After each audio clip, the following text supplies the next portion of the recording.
అందరికీ నమస్కారం. ముందుగా ఈ వీడియోని లైక్ చేయండి. ఈ వీడియోని లైక్ చేస్తే రోతనాడు బూతు జ్యోతిని చెప్పుతో కొట్టినట్టే. ప్రతిరోజు మనం ఎల్లో టెర్రరిజం మీద ఒక యుద్ధం చేస్తూ ఉన్నాం. సో ఇంక ఈరోజు టాపిక్స్లోకి వెళ్దాం. ఈరోజు అమరావతికి మళ్ళీ శంకుస్థాపన చేసేటటువంటి కార్యక్రమానికి దాదాపుగా 500 నుంచి 700 కోట్ల రూపాయల ఖర్చుతో చంద్రబాబు నాయుడు గారి కూటమి ప్రభుత్వం నరేంద్ర మోడీ గారిని తీసుకొని వస్తూ ఉంది. దానికి సంబంధించి రోజు హైపిస్తా రాస్తున్నాయని చూసాం కదా. దానిలో భాగంగా ఈరోజు ఈనాడు పెట్టినటువంటి హెడ్డింగ్ అమరావతి నిర్మాణానికి పునఃసంకల్పం అని పెట్టారు హెడ్డింగు. ఈ హెడ్డింగ్ కంటే ముందు పత్రికలో పెద్ద యాడ్లు వేశారు. ఏదైతే అన్ని పత్రికల్లో వచ్చినాయి ఆ యాడ్లలో నారా లోకేష్ ఫోటోను పవన్ కళ్యాణ్ గారి ఫోటో కూడా వేశారు. మరి ఏ హోదాలో వాళ్ళకి వేశారో తెలియదు. అమరావతి పునఃప్రారంభమని ప్రభుత్వం 100 కోట్ల రూపాయలు ఖర్చు పెట్టి అన్ని తెలుగు దినపత్రికలు ఎక్సెప్ట్ సాక్షి, అన్ని ఇంగ్లీష్ పత్రికలు, అన్ని హిందీ పత్రికలు ఆంధ్రప్రదేశ్లో వచ్చేటటువంటి, అన్ని ఉర్దూ పత్రికలు ఆంధ్రప్రదేశ్లో వచ్చేటటువంటి అన్నిటికీ యాడ్లు ఇచ్చారు. సో అలానే టీవీలో కూడా. సో వీటన్నిటికి సంబంధించి చూస్తే నారా లోకేష్ ఫోటో ఏ హోదాలో వేశారు? షాడో సీఎం హోదాలో వేశారా? Pawan Kalyan photo deputy CM అయినా కూడా రాజ్యాంగబద్ధ పదవి కాదు, దాన్ని వేయటానికి కూడా లేదు. ఈ సుప్రీంకోర్టు క్లియర్ మార్గదర్శకాలు ఉన్నాయి. అయినా 100 కోట్ల రూపాయలు మీ పబ్లిసిటీ పెచ్చ కోసం రాష్ట్ర ప్రజల సొమ్ముని ఏదైతే ఈ విధంగా దుబారా చేస్తూ ఉన్నారు, రాష్ట్ర ప్రజలు కట్టినటువంటి పన్నుల రూపంలో వచ్చినటువంటి సొమ్ముని దుబారా చేస్తూ ఉన్నారంటానికి ఇదొకటి. దాంట్లో హెడ్డింగ్లో చూస్తే అమరావతి పునర్నిర్మాణానికి సంబంధించి అమరావతి నిర్మాణానికి పునఃసంకల్పం పెట్టారుగా. దీంట్లో ఎంత పచ్చి బూతు వార్తలు రాశారో చూడండి. అంటే ప్రజలకి ఎంత డైవర్ట్ చేసేటటువంటి వార్త. కేంద్ర ప్రభుత్వంలో తెదాపా కీలక భాగస్వామిగా ఉండటంతో అమరావతి నిర్మాణానికి పూర్తిగా సహకరిస్తామని కేంద్రం భరోసా ఇచ్చింది. చనిపోయిన రామోజీరావు గారికి ఇచ్చిందా, బతికున్న కిరణ్కి ఇచ్చిందా భరోసా? ఏమై రోతనాడు పత్రిక నడుపుతున్నటువంటి కిరణ్, చదువుకున్నావు కదా నువ్వు, భరోసా ఇచ్చిందా కేంద్రం? ఎట్లిచ్చింది, ఎక్కడిచ్చింది? దాంట్లో మళ్ళీ తప్పుదోవ పట్టిస్తూ ప్రపంచ బ్యాంకు ఏడీబీలను ఒప్పించి ఆగమేఘాలపై 15,000 కోట్ల ఆర్థిక సాయం వచ్చేలా చేసింది. అప్పు ఇప్పించారు, ఆర్థిక సాయం కాదు అప్పు అని రాయాలి. చంద్రబాబు నాయుడు మొహం చూసి అప్పు ఇవ్వట్లేదని నరేంద్ర మోడీ షూరిటీ ఉండి ప్రపంచ బ్యాంకు ఏడీపీ నుంచి 15,000 కోట్లు అప్పు ఇప్పించారు అని రాయాలి. హడ్కో నుంచి మరో 11,000 కోట్ల రుణం మంజూరు చేసింది. రుణం మంజూరు చేసిందా? ఇది కూడా అప్పు కదా, అత్యధిక వడ్డీలతో అప్పు కదా. 15 + 11 26,000 కోట్లు. జర్మనీ సంస్థ కేడబ్ల్యూఎస్ నుంచి ఏదైతే 5,000 కోట్లు, మొత్తం 31,000 కోట్లు అప్పు. కేంద్ర ప్రభుత్వం ₹1 వల్ల దీంట్లో ఏదో 1,500 కోట్లు గ్రాంట్ ఇస్తామని చెబుతుంది. అంతే తప్ప ఇప్పటివరకు ఏమి ఇవ్వాల. సో 31,000 కోట్లు ఇప్పటికీ అప్పులు తెచ్చారు. ఇంకొక 67,000 కోట్లు అప్పులు తేబోతున్నారు. దాదాపు 1,00,000 కోట్లు అప్పులతో 3 పంటలు పండేటటువంటి పచ్చటి భూముల్ని 1,00,000 ఎకరాలు నాశనం చేసి ఒక రియల్ ఎస్టేట్ వెంచర్ అయిపోతున్నారు అనేది రాయ్. చనిపోయిన రామోజీరావు చనిపోయినా కూడా నువ్వు ఇంకా బతికే ఉండి పత్రికల రూపంలో పీడిస్తూ ఉన్నారు రాష్ట్ర ప్రజలని. ఇంత తప్పుడు వార్తలా ఈ విధంగా రాయటం. 15,000 కోట్లు అంట మంజూరు, ఆర్థిక సాయం వచ్చేలా చేసిందంట. దీన్ని ఆర్థిక సాయం అంటాడు ఎవడన్నా? ఇంకోటి చూస్తే ఆంధ్రజ్యోతిలో పునఃసంకల్పం. రారండో ఈ వేడుక చూద్దాం, రారండో వచ్చేయండి. 5 లక్షల మందిని బస్సుల్లో తరలిచ్చేస్తున్నారు కాబట్టి. ఎందుకంటే అమరావతిని చూడటానికి ప్రజలు రారు స్వచ్ఛందంగా, బస్సులు పెడితే తప్ప వచ్చే పరిస్థితి లేరు అని మీరే రాశారు. జయం, అమరావతికి జయం, 2.0కు సర్వం సిద్ధం. నేడు ప్రధాని చేతుల మీదుగా పనులకు శ్రీకారం. అక్కడి నుంచి హెలికాప్టర్లో వెలగపూడికి. నాడు రాజధాని నిర్మాణానికి ప్రధాని శ్రీకారం, నేడు అదే మోడీ చేతుల మీదుగా పునరుద్ధరణ. ఎవడన్నా కట్టినాక పిలుస్తారు.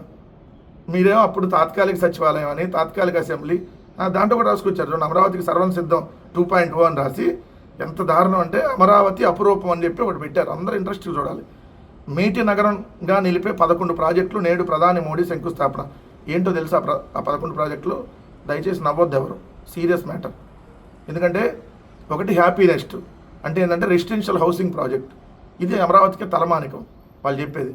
2 ఎమ్మెల్యే ఎమ్మెల్సీ ఐఏఎస్ల భవనాలు, ఇది తలమానికం రాష్ట్రానికి.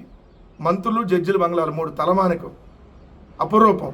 4 iconic assembly, 5 iconic high court, 6 principal secretary ఐఏఎస్ల బంగ్లాలు, 7 రాజధాని కోసం భూములు ఇచ్చినటువంటి వాళ్ళకి ఏదైతే ఎల్పిఎస్ ఇన్ఫ్రా అంట వాళ్ళు దాన్ని అమలు చేసి వాళ్ళకి రిటర్నబుల్ ఫ్లాట్లు ఇస్తారంట అది.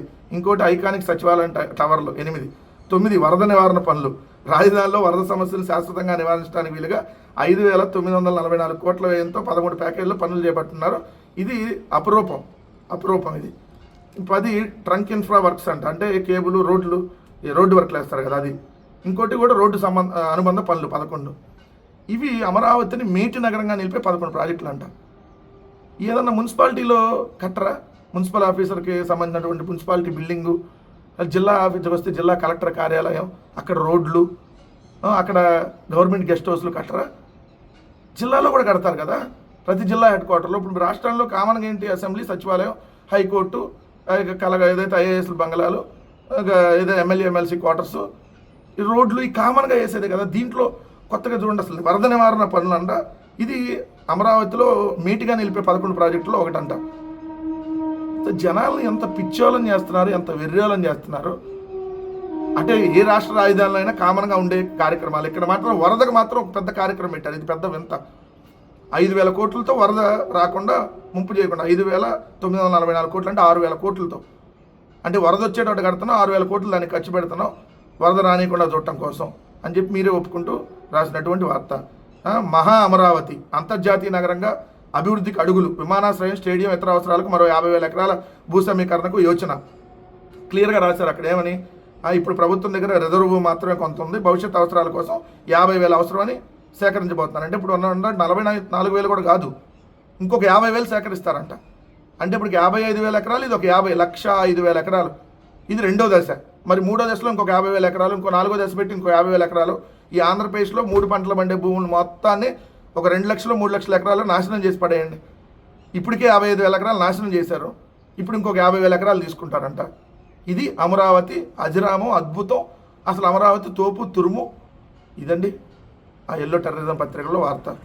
ప్రధానంగా 2 టెర్రరిస్ట్ పత్రికల్లో కామన్గా ఉండేది, ఒకటి జగన్మోహన్ రెడ్డి గారిని రోజు తిడుతూ బురద జల్లుతూ వైఎస్ఆర్ కాంగ్రెస్ పార్టీని నెగిటివ్ చేస్తూ రాసేటటువంటి వార్తలు కామన్. రెండవది చంద్రబాబు నాయుడు గారిని ఆకాశానికి ఎత్తుతూ అసలు చంద్రబాబు నాయుడు అంత దార్శనికుడు లేడనేటటువంటి కోణంలో రాసేటటువంటి వార్త ఒకటి. 3 అమరావతి పోలవరం గురించి అసలు మొత్తం వీళ్ళే కట్టేశారు, వంపులు సొంపులు తిరుగుతుంది, అదర్హో అమరావతి, అసలు ఆజరామం, అమరావతి ప్రపంచ స్థాయి రైల్వే స్టేషన్, ప్రపంచ స్థాయి ఎయిర్పోర్ట్, ఈ వార్తలు కామన్.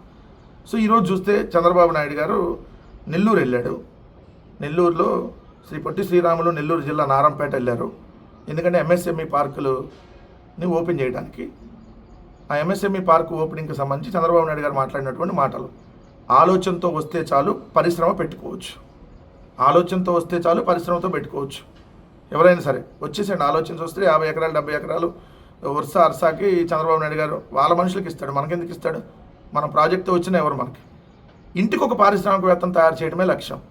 మొన్నటిదాకా ఇంటికి ఒక ఉద్యోగం అండి బాబు, ఈరోజు ఇంటికి ఒక ఉద్యోగం పోయింది, ఇంటికి ఒక పారిశ్రామికవేత్త వచ్చేసాడు. ఇది విజన్. అసలు విజన్ అంటే చూడండి, చంద్రబాబు నాయుడు గారి విజను ఈ సొల్లు కబుర్లు చెప్పడం అది పెద్ద విజన్. ఇంటికి ఒక ఉద్యోగం పోయింది, ఊరికి ఒక ఉద్యోగం పోయింది, కనీసం ఒక ఊరికి కాదు ఒక నియోజకవర్గానికి వచ్చి ఒక ఉద్యోగం ఇచ్చారా? ఇప్పుడు ఇంటికి ఒక పారిశ్రామికవేత్తను తయారు చేస్తారంట. ఎలా చెప్తావు నోటు మాటలు చంద్రబాబు నాయుడు గారు? ఎలా వస్తాయి నీకు ఇవన్నీ? దాంట్లో అసలు ఈ నారంపేట ఎందుకు వెళ్ళాడంటే ఎంఎస్ఎంఈ పార్క్ అన్నా కదా, అసలు వార్త అది. ఆ ఎంఎస్ఎంఈ పార్క్ తెచ్చింది ఎవరు? జగన్మోహన్ రెడ్డి గారి హయాంలో మేకపాటి గౌతమ్ రెడ్డి గారు మినిస్టర్గా ఉండగా. ఒకసారి చూడండి, మీకు ఇంగ్లీష్ పేపర్లో కూడా అన్నింటిలో వచ్చింది, మీకు డిస్ప్లే అయింది. Nellore district in for rapid industrialization Mekapati, September 21, 2020, Nellore. Stone laid for plastic and furniture park at Narampeta. Industries Minister Mekapati Gautam Reddy speaking after laying stone for an MSME plastic and furniture park at Narsampeta on Sunday. ఇది మేకపాటి గౌతమ్ రెడ్డి గారు ఉన్నప్పుడు జగన్మోహన్ రెడ్డి గారి ప్రభుత్వంలో 2020 సంవత్సరంలో వచ్చినటువంటి MSME plastic and furniture పార్క్ని ఆ రోజు start చేసి వాళ్ళు తీసుకుని వచ్చి అక్కడ దాన్ని శంకుస్థాపన చేసి దాన్ని పూర్తి చేస్తే ఇప్పుడు చంద్రబాబు నాయుడు గారు వెళ్ళి ఓపెన్ చేసి, తెలుసు కదా అన్నీ ఆయన తన ఖాతాలు ఎలా వేసుకుంటాడు, దీన్ని కూడా అలానే ఖాతాలు వేసుకొని ఇప్పుడు అసలు పారిశ్రామికవేత్తలను ఈయనే తయారు చేస్తాను, ప్రతి ఇంటికి ఒకళ్ళు రావాలని చెప్పి చెబుతూ, ఇంకా ఎక్కడికి వెళ్ళినా కొన్ని షో పుట్టప్ వార్తలు ఉంటాయి మీకు తెలుసు కదా. అక్కడికి వెళ్ళగానే ఏం చేస్తాడంటే హెరిటేజ్ పాలతో కాఫీ పెట్టిన చంద్రబాబు నాయుడు, ఏదైతే పశుగ్రాసం పశుగ్రాసం వేసినటువంటి చంద్రబాబు నాయుడు, పశువుల దానా మిశ్రమాన్ని తిప్పిన చంద్రబాబు నాయుడు ఎలా ఉంటుందో ఇక్కడ చూడండి. ఒక ఫోటో వేశారండి, మర్రిపాడు మండలానికి చెందిన జ్ఞానమ్మతో మాట్లాడుతున్న సీఎం చంద్రబాబు నాయుడు అట్లా ఏదో దూరంగా ఇట్లా చూపిస్తా సినిమాటిక్ ఫోటోలో పెట్టారు, అది ఒక ఫోటో.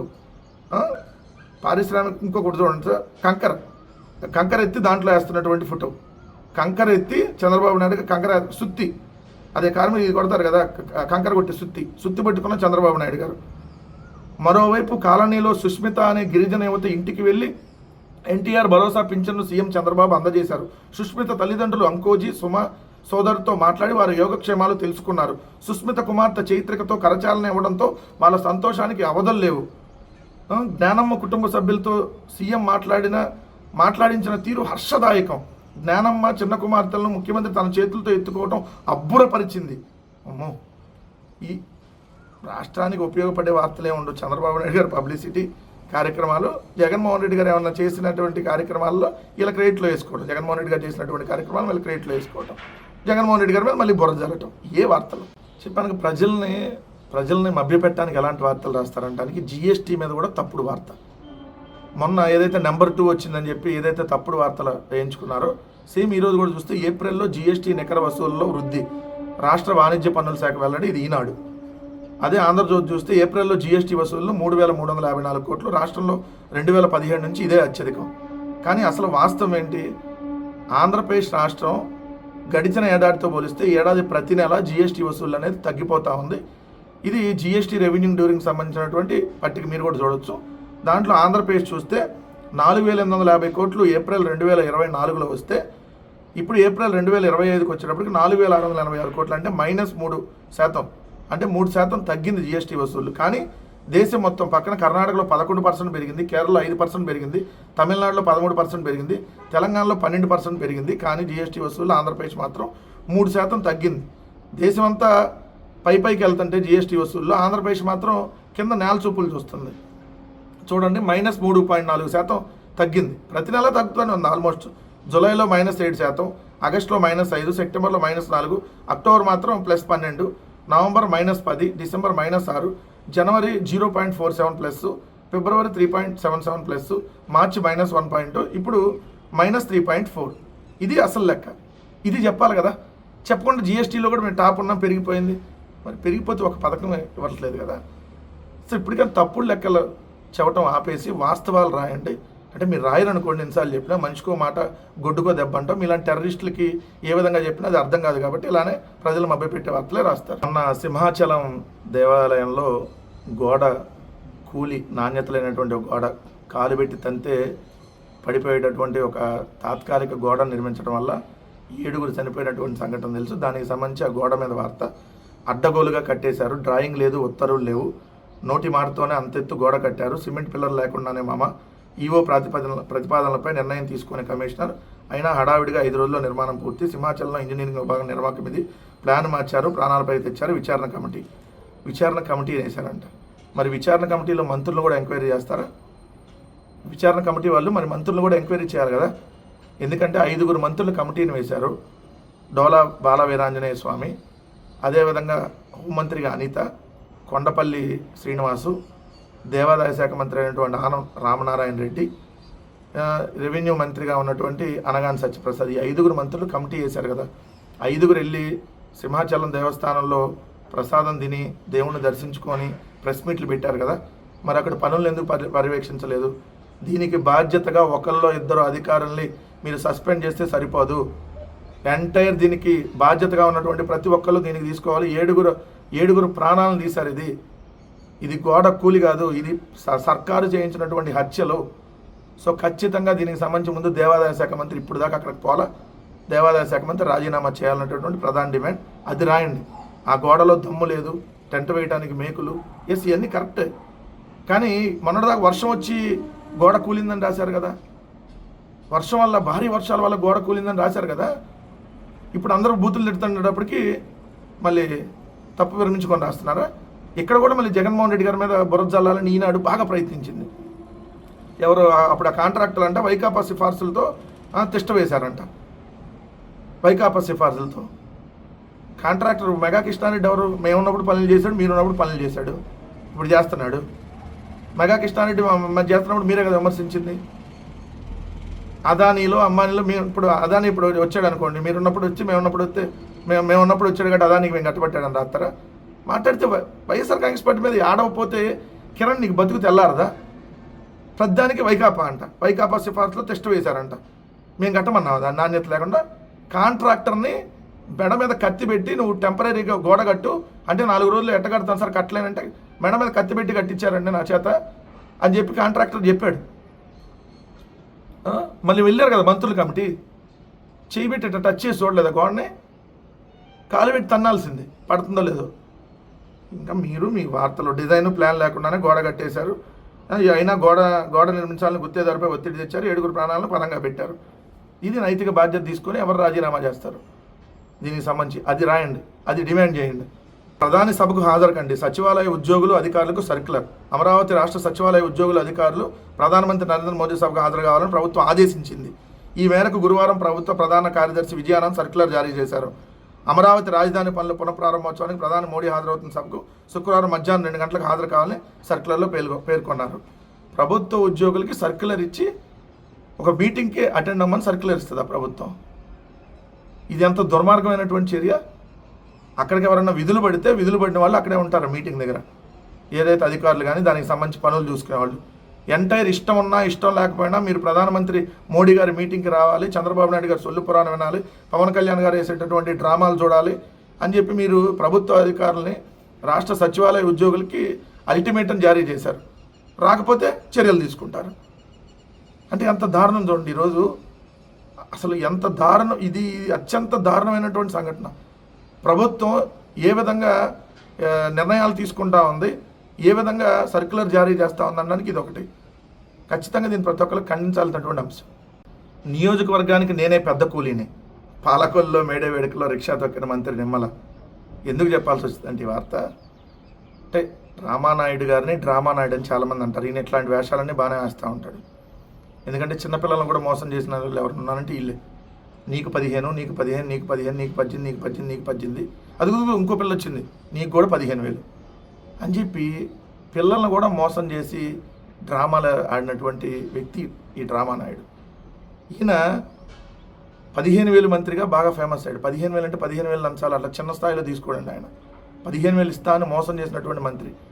ఈయన ఇసుక దందా బాగా చేస్తాడని చెప్పి వాళ్ళ బూతు జ్యోతిలోనే పాలకొల్లులో రోజుకిన్ని లారీలు, నెలకింత ప్రజాప్రతినిధి జేబులోకి వెళ్తుందని చెప్పి జ్యోతి పత్రికే రాసింది, వాళ్ళ పత్రికే. సో అలాంటి డ్రామా నాయుడు వేసినటువంటి ఇంకో డ్రామా. అసలు మొత్తం ఈ పార్టీ మొత్తం ఇలానే ఉంటారేమో. చంద్రబాబు నాయుడు గారు కూడా అంటే అది పశుగ్రాసం పెట్టాడు, పశువుల దానా తిప్పాడు, సుత్తి పట్టుకున్నాడు, పారతో ఇసుకని దాంట్లో వేశాడు, మిశ్రమాన్ని తిప్పాడు, బడ్డీ కొట్టు బుడ్డాయమని ముచ్చటించాడు. సో రోజు ఇదే సేమ్. మళ్ళీ కూడా వాళ్ళ నాయకులు కూడా అలా అంతే. తెలుగు డ్రామా పార్టీ అని ఊరికే అనరేళ్ళని. ఇది ప్రజలకి ఏమన్నా మంచి చేయమంటే లేకి స్కిట్లు వేయటం, ఇలా రోజు డ్రామాలతో ఫోటోలు, నేనే పెద్ద కూలీని, ఈ ఇంటికి ఒక పారిశ్రామికవేత్తను తయారు చేస్తే, ఇది వీళ్ళు చెప్పేటటువంటి అబద్ధాలు, వీళ్ళు చేసేటటువంటి ఈ కార్యక్రమాలు.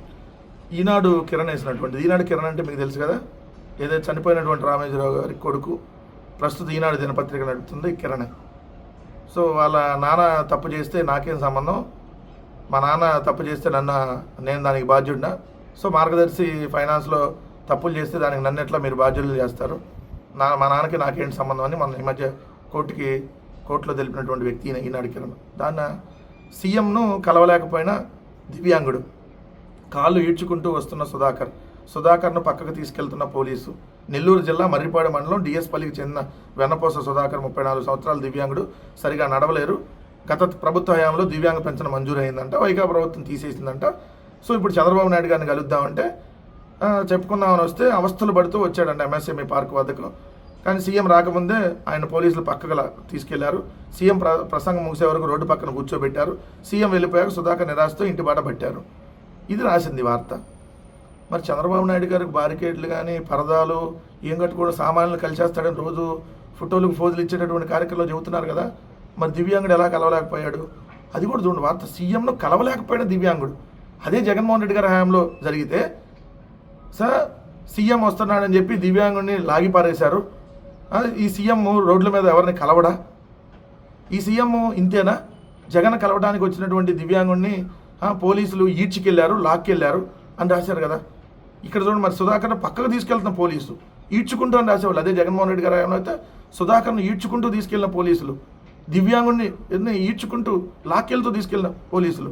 ఇక్కడ చూడండి, పక్కకు తీసుకెళ్తున్న పోలీసులు అంట. ఎంత తేడా వార్త రాశారు. మళ్ళీ దాంట్లో జగన్ గారి ప్రభుత్వం ఇవ్వలేదంట. ఇది కూడా ఇంకొక పచ్చి అబద్ధం. ఆల్రెడీ పెన్షన్ జగన్మోహన్ రెడ్డి గారి హయాంలో వాళ్ళకి వచ్చింది. ఏదైతే 10 ఎకరాలు వాళ్ళకు ఆ కుటుంబం అందరం కలిపి 10 ఎకరాలు ఉంది అనేది ఇప్పుడు ఏదైతే మళ్ళీ వీళ్ళు పెన్షన్లు తీసేస్తున్నారు కదా, దాదాపు 3 లక్షల మంది పైగా పెన్షన్లు తొలగించారు కదా ఈ 10 నెలల కాలంలో. దానిలో భాగంగా ఇప్పుడు ఆయన పెన్షన్ పోతే దాంట్లో చూడండి, అది కూడా జగన్మోహన్ రెడ్డి గారి ప్రభుత్వం మీద బురద చల్లాలని. సార్ జగన్మోహన్ రెడ్డి గారి ప్రభుత్వం తీసేస్తే మరి 10 నెలల కాలంలో మీరు ఎందుకు ఇవ్వలేదా పెన్షను? మరి ఇది చెప్పాలి కదా. సో ఎంత బూతు వార్తలు రాస్తారు చూడండి. సీఎం దృష్టికి తీసుకుని వెళ్తుంటే దివ్యాంగనే పక్కకు లాక్కెళ్ళిపోయారు పోలీసులు కలవనీయకుండా. అది రాయండి. ఆయన పోలీసులకు కలవలేకపోయాడంట కాదు, కలవనీయకుండా లాక్కెళ్ళిన పోలీసులు, ఇది దుర్మార్గం, అది కదా రాయాల్సినటువంటి వార్త. అదే జగన్మోహన్ రెడ్డి గారి ప్రభుత్వంలో అయితే అట్లా రాస్తారు. మీ ప్రభుత్వంలో జరిగింది కాబట్టి ఏ విధంగా సైడ్ చేస్తా రాశారో చూడండి ఒకసారి. కడుపుకి అన్నం తినేవాడు ఎవ్వడు కూడా ఇలాంటి వార్తలు రాయడు. గేదెలకు పెట్టేటటువంటి ఎండుగడ్డి, పచ్చిగడ్డి, దానా మిశ్రమాన్ని కలిపి తినేవాడు ఇలాంటి వార్త రాస్తాడు. మరి ఆంధ్రజ్యోతి రాధాకృష్ణ గారు మీరు సమాధానం చెప్పాలి. ప్రధాని వస్తుంటే జగన్ జంప్, ఒకరోజు ముందే బెంగళూరుకు చెక్కేసిన మాజీ సీఎం, అమరావతి పనుల శ్రీకారానికి ప్రత్యేకంగా ఆహ్వానించిన ప్రభుత్వం, రాజధాని పనుల పురోగతి ఓర్వలేకనే డుమ్మ. జగన్మోహన్ రెడ్డి గారిని ప్రత్యేకంగా ఆహ్వానించారా? ఎక్కడ, ఎవరు, ఎప్పుడు?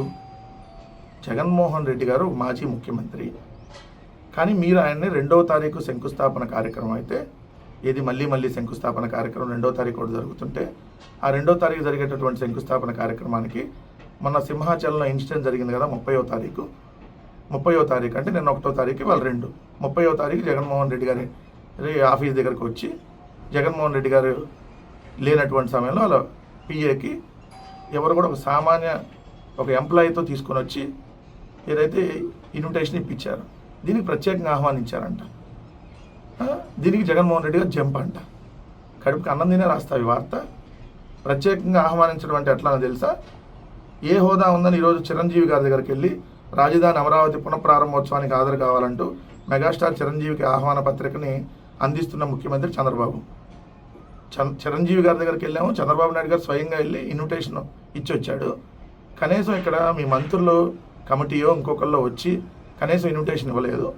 ఎవరో ఒక ఎంప్లాయీ చేత, ఒక చిన్న ఎంప్లాయీ చేత పంపించేసి జగన్మోహన్ రెడ్డి గారిని మీరు ఇన్విటేషన్ ఇచ్చి ప్రత్యేకంగా ఆహ్వానించాం రమ్మని అంటే పిలిచాము రాలేదని చెప్పి మళ్ళీ అదొక దుష్ప్రచారం చేయటం కాదా ఇది? 1,00,000 ఎకరాలు 3 పంటలు పండేటటువంటి భూముల్ని నాశనం చేసేటటువంటి కార్యక్రమానికి మీరు శ్రీకారం చుట్టి దానికి జగన్మోహన్ రెడ్డి గారు ఇన్విటేషన్ ఇచ్చి, ఎందుకంటే ఇప్పుడు 14 మందిని వీఐపీలు, మోస్ట్ ఇంపార్టెంట్ పీపుల్ అని మీరు అక్కడ డయాస్ మీద ఆల్రెడీ ముందే డిసైడ్ చేసి పెట్టారు.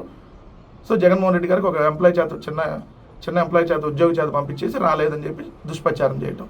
ప్రజలు కూడా దయచేసి గమనించండి ఏ విధంగా వీళ్ళు బుర్ర చల్లుతా ఉన్నారో జగన్మోహన్ రెడ్డి గారి మీద, వైఎస్ఆర్ కాంగ్రెస్ పార్టీ మీద.